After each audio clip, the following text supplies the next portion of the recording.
This is Lewis Hart for Boxing Social in association with Empire Fight Store. Delighted to be joined with Dev Sahni. I've managed to track him down. You've been trying everything, mate. I've seen you running away from me, everything like that. But yeah, finally managed to track you down. How's things? Things are good. So you're referring to when I was on a run and apparently ran past you.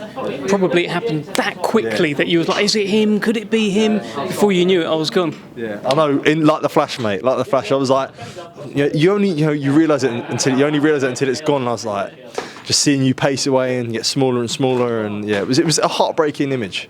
Good. Well, I'm glad. I'll be honest, mate. If I'm running about and you call out, Dev, I've got headphones on. 1, 2. Even if I heard you, I'd ignore you. To be honest, I'm in the zone, mate. I know what to say. Really, you think after everything I've done, mate?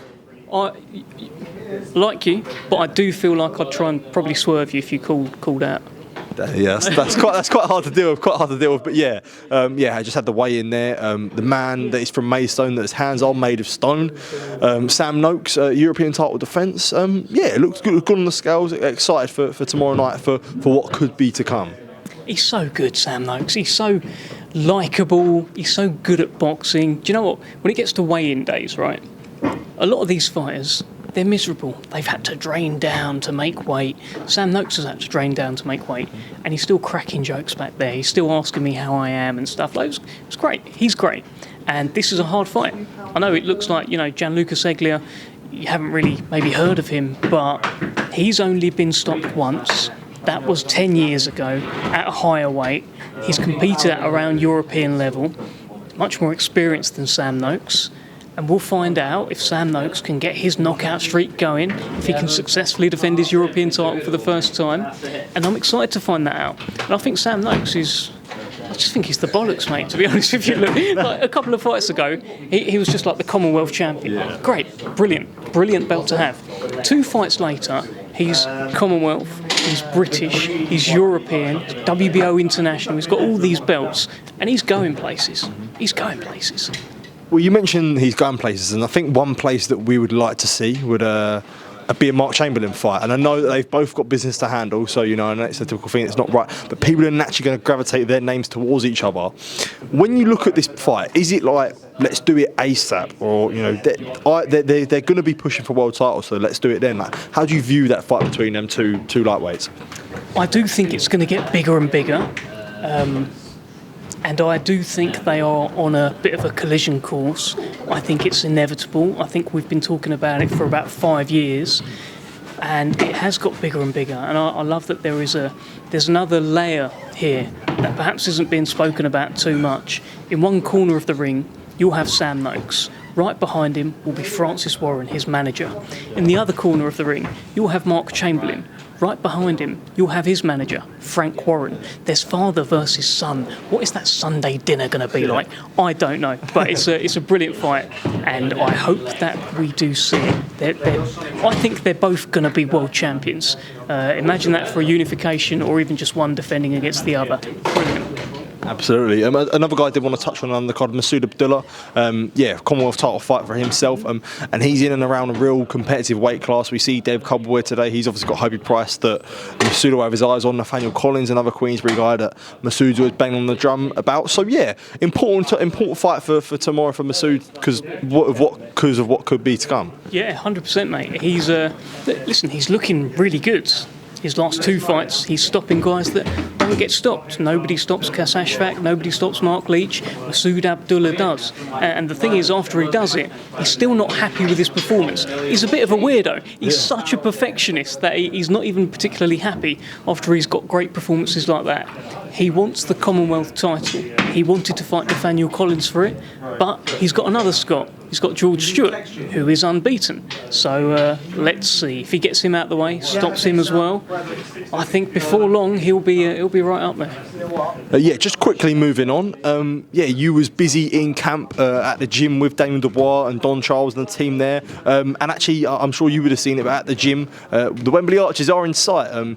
Spencer Oliver's talking about Dubois staring at it for an hour. Did you see any of that? I didn't. To be honest, as I got there was like a big dog there, so it sort of scared me a bit, so I just went straight in. But my understanding is, yes, there is a wonderful view of the Arches. Yes, Daniel Dubois has been visualising, but this German Shepherd just completely done me, mate. So I ran into the gym. Yeah, that's fair enough. That's I can't complain with that. But yeah, there was a video of himself on the bag. I think that might have been like some of the first like bit of footage that we've seen from Dubois in camp. Like we know people like to keep it secret, but you was the man that broke the secret. But yeah, I guess how was he looking? Yeah, I didn't realise that nothing had really gone out too much, apart from like videographer type videos where it's cut together. So I just stuck it out, and yeah, it done quite well. People want to see him. People understand the shape that he's in.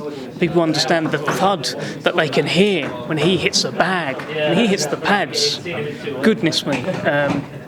He looks in better shape than I've ever seen him. Yeah, and I've known him since he was 19 years old when he turned over pro with Queensbury. And he's got it all, mate. Let's see if it all comes together. One thing I did want to ask you about Daniel Dubois, and one thing that's been, I guess it's since the Joyce fight with how that ended, and particularly those observations were made in the Usyk fight as well, would be the questions of his heart. People feel like he's turned the corner, he's answered them questions, but is it fair to say we still don't know because we still sort of aren't sure if he's been taken to really deep waters at elite level yet? Is there still... people are still right to have those questions? I don't think so, and I think it's been something overplayed. I think if he'd have carried on boxing against Joe Joyce, there would be no Daniel Dubois world heavyweight champion. There'd be no Daniel Dubois defending at Wembley against Anthony Joshua in front of 96,000 people. There'd be no more Daniel Dubois, the boxer. So correct decision. And he's had to ask himself questions in fights. Kevin Lerena, he like broke his ankle. He was down there on the floor, kept going down. But do you know what he kept doing? He kept getting up, and then he stopped Kevin Lerena. That's adversity. He made that decision to keep going. And what about Jarrell Miller? Jarrell Miller was sticking on him. It got a little bit hard in there at times. Got this 330-pound fridge just walking you down that you can't seem to hurt. He made the decision. He done his thing. So he overcomes adversity. Filip Hrgović, it's been widely documented, landed 40-odd right hands on him. But what did he do? He took him, he fought back, he actually stopped Filip Hrgović, the bogeyman of the division. So I think that these question marks should be eradicated. But we'll find out September 21st at Wembley. And as it is closing in, obviously we had the trailer get released today. I don't know if Sweet Caroline's like your sort of tune, but it was quite fitting. But yeah, a lot of the stuff that's been put out at Queensbury, I saw a video of them of Eddie Hearn talking about when he could have signed Daniel Dubois, sort of all the reaction. Like it's all gearing towards a really exciting fight. Like how have you sort of found all this build up and promo, especially being involved in it as well?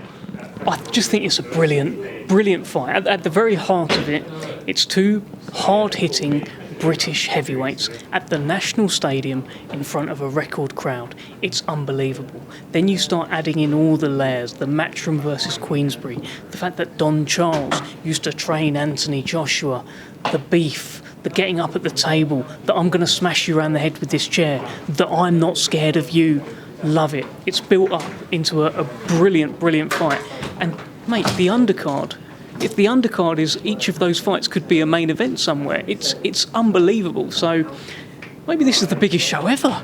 I don't know. Hopefully all the fights are just absolute thrillers, all brilliant, and we all have a great night. Absolutely, I do hope that as well. Dev, as always, thank you for taking time to speak to me. Always good to catch up with, and always good to finally pin you down, mate. So I do appreciate it, mate. Top man.